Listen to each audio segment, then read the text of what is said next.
how are you? One of them said. He was short, pudgy man with a thick-ass mustache. I'm doing fine. Y'all my new neighbors? I asked myself as I stood there, beginning to shiver. These temperatures was beginning to drop. Felt like it was 20 degrees outside. No, ma'am, we're just the movers, he replied. Oh, okay, where are they? I want to meet them, my nosy ass replied. One of the other movers, some tall and slender young man, said, they went to the store. They should be back shortly. I took a good look at him and said, oh my, this Mexican boy was very handsome. What the fuck?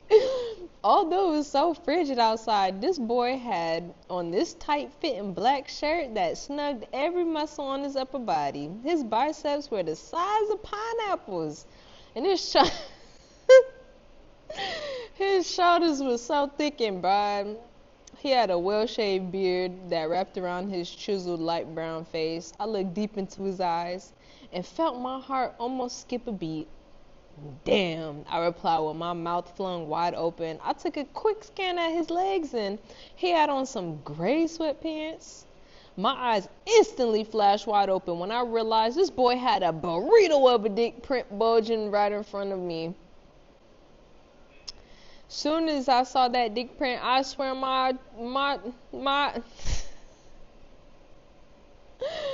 God damn, this book is crazy. Okay, I swear my pussy started having multiple seizures. Damn, I said, then clutched my mouth in surprise once I realized I zoned off. Excuse me, he said with a raised brow. Suddenly the air felt awkward and I said back to him, I'm sorry, I'm just a bit up in age. I'm a bit hard of hearing. What are you saying now, baby? Her lying ass. He said, Suki, keep it together, bro, please. Feeling a little Mexican today. No, this shit is crazy. Oh, no worries, he said, smiling, revealing the whitest, prettiest teeth. I just said they went to the store and they should be back shortly. They left out about 10 minutes ago. This boy had to have been a model or something because he looked so damn exotic. Child, let me show I made that doctor's appointment ASAP because this Mexican boy was giving Vernetta a reason to live. You hear me? Okie dokie, thank you so much. I said, reaching my hand out. I'm Vernetta, by the way. Do you have a card? I might need y'all's moving services one day. Yes, ma'am. My name is actually Juan, and I'm the owner. These two other guys are my older cousins, he said. I looked at the other two men and nodded at them and threw my attention right back to Mr. Juan. He pulled out his wallet, then pulled out a business card and handed it to me. Thank you, I said, smiling. She's crazy. I'll give you a call later on this week. I have another house in the suburbs that I got some stuff in that I want to move. Cool beans. We offer great discounts, Juan said. Thanks. We'll be in touch. I spun around and made my way back into the house. Child, I came out here ready to curse these men out. To them meeting some possible new dick. Mexican dick at that. Baby, I was going to stuff that burrito down my throat as soon as possible. Back inside, I stormed straight to my room and peeled the curtains back again and watched Juan and his two cousins chop it up as they moved furniture and boxes from the U-Haul truck inside the house. Although I had a raging headache, I suddenly mustered up the strength to want to play with my coochie as I fantasized about Mr. Juan. Baby, this sex drive of mine is really flaring up. If I didn't get... Not he want my stuff. Move. It's a fucking fly that came in here. Okay. My coochie was gonna fall up out me and die before I did. I jetted to my bathroom, popped a few aspirins, and then expeditiously made my way over to my bed. I took off all my clothes and got completely naked. Once I laid down, I rummaged through my nightstand and pulled out Mr. Cummins, my favorite high-powered vibrating dildo. Mr. Cummins had been resting comfortably in the darkness of the nightstand. collecting all types of dust. I ain't used this bad boy in a hot minute. Once I plugged into a nearby wall outlet, I powered it on, spread my legs, and let that motherfucker work this big.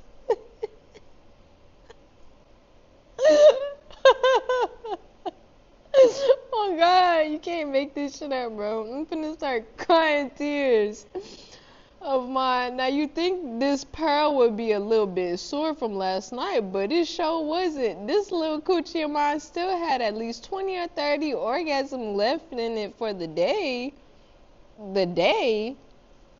At least 20 or 30.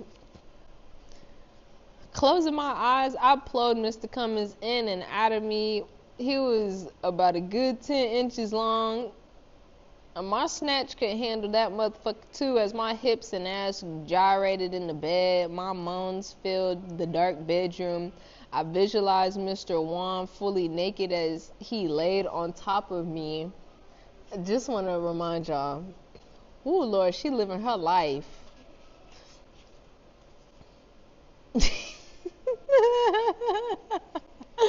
Okay, he said, as I visualized Mr. Juan fully naked as he laid on top of me and thrust his big dick in and out of me, his big nut slapping my ass.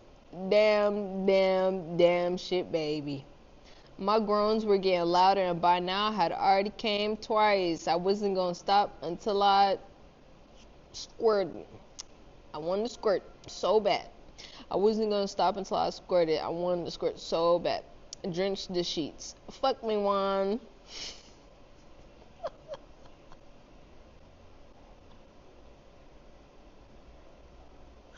Oh my God, bro. Keep on. Oh Lord. Fuck the coochie. All you see is buzz, buzz, buzz.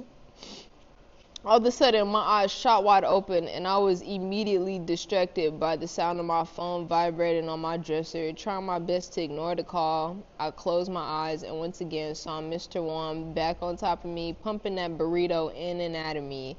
But the goddamn cell phone kept vibrating, and the noise, it was now overpowering the sound of Mr. Cummins. I figured whoever was calling me would get to the motherfucking cue that a bitch didn't want to be bothered right now, and that they would just need to call me back later. But the phone kept vibrating. Ugh! I grunted and snatched the dildo out of me and tossed it to the side of the bed. I hopped out the bed and dashed over to my phone. I didn't quite recognize the number, but when I quickly answered, "Hello, who is this?" "Miss Vendetta, it's Sade." My face scrunched up in confusion. Sade?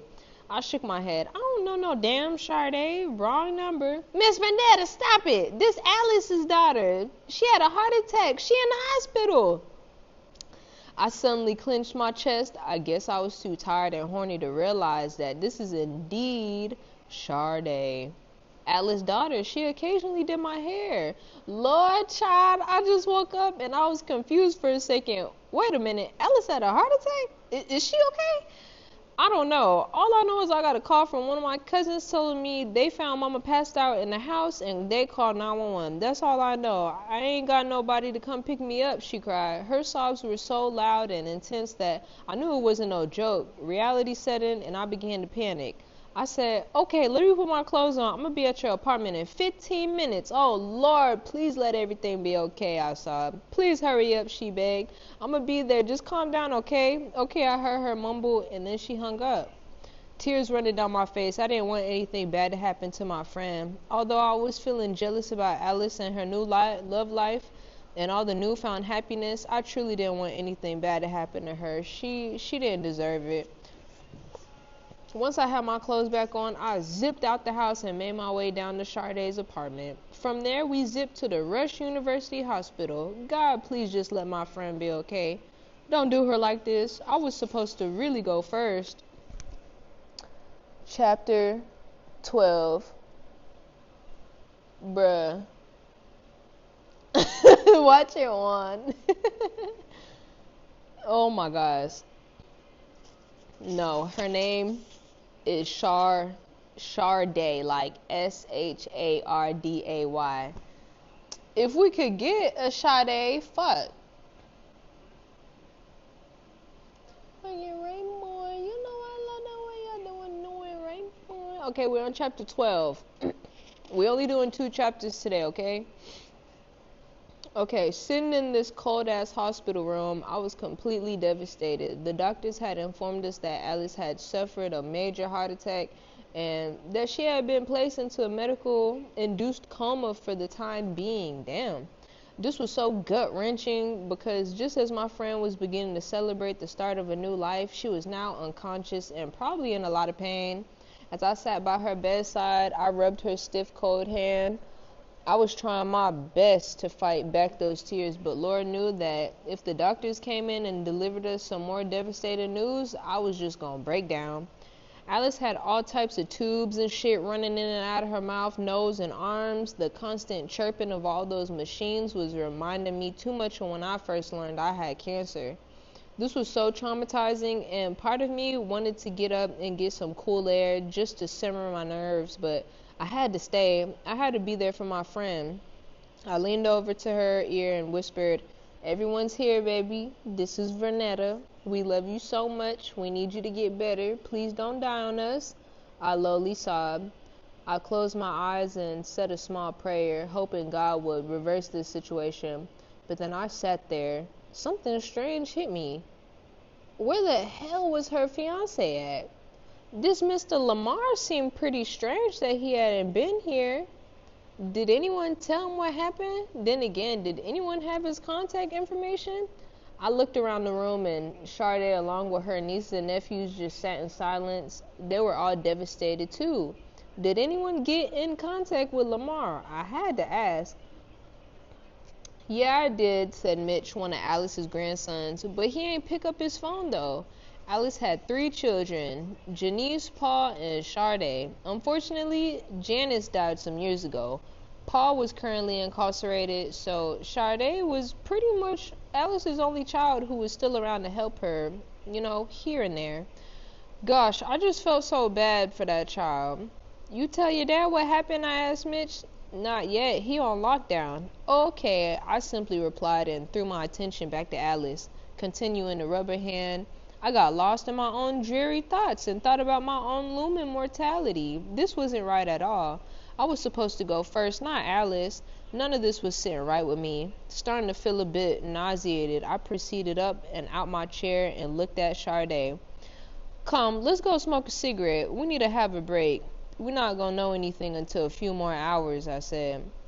Sade agreed, then stood up. The two of us excited. The ICU, a good 5 minutes later. The two of us exited the ICU, and a good 5 minutes later, she and I were out in the dark, gray, early evening in the designated smoking area of the hospital. Although I didn't smoke squares like that, I sure didn't need one right now. Some nicotine, a shot of brown liquor, and even some reefer. Shit, me too. What?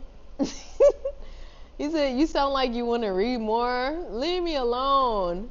Bro, I really hope that he get a Tubi deal or something, because if he did, this would be so funny. I don't know, bro. I would definitely watch this shit. And I do like comedy, but I like more artful movies rather than just shit like this, because shit like this, brain rot, literally pollutes my mind. And yeah, I just can't let that happen, you feel me? Okay, I needed to simmer this damn headache and fatigue I had going on. Sade pulled out her pack of Newports and handed me a cig. She slapped one in her mouth, lit it up, then passed me the light. As we stood there silently taking puffs of the cigarette, the chilly air somewhat provided relief to this lingering headache. Although I was quite certain it was still from that damn ecstasy pill or whatever it was that nigga gave me last night, I had to be conscious of the fact that I had a ticking time bomb growing in my head. Maybe this was it. Maybe the tumor was gonna finally grow and start really begin to send my health on decline. I took another drag from the cigarette, hoping the nicotine would calm my nerves, but it did nothing but amplify my anxiety. Having spent the last couple hours by Alice's bedside was a bittersweet reminder that one day I was going to be in that very position. Unlike Alice, though, I didn't have grandchildren and others who would be there surrounding